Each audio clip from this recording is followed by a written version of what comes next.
Trying to explain the game of football to somebody who hasn't grown up around it, it's really difficult. And I've never been more aware of this than when I first got married. My wife wasn't much of a sports fan.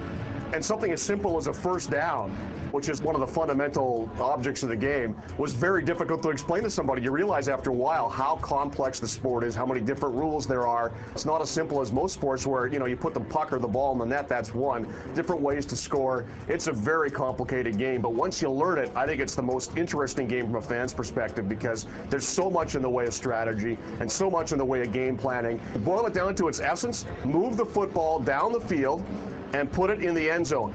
That's 6 points. Or get close enough where you can try and kick it through the uprights, which is called a field goal, and that's 3 points. The key position is quarterback. He's the guy that engineers what the offense is doing. He's the guy that throws the football or hands it off if they're running. He's the most important football player out there on any team, and he's also the highest paid guy for obvious reasons. And that's the main one, is the quarterback. But you have receivers, those are players that he throws the ball to. Running backs, those are players he hands the ball to. The big guys up front are called offensive linemen. They block and try to make holes for the other guys to run. And then there's the defensive side of the football, the side where they're trying to stop the other team from gaining yards. And you have linemen there and linebackers who work a few yards behind the line of scrimmage, and the secondary, which is there to try and prevent the other team from completing passes. So those are the basic positions, but the number one position in the sport is quarterback.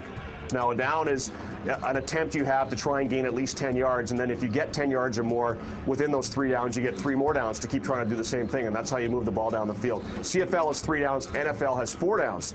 So the CFL, because you have fewer downs, you throw the ball more because you have fewer downs to try and make 10 yards, so you try to pass more. And in the NFL, you can run the ball more because you have more downs to try and make 10 yards. So a 3 or 4 yard gain in the NFL is a good play. In the CFL, that leaves you in second and 6 or 7 yards to try and get that first down, and it's tough to do. So the main difference is the number of downs, but the field's bigger as well. And the end zones are bigger. There are some other subtle differences too, but the main one is the downs and the size of the field.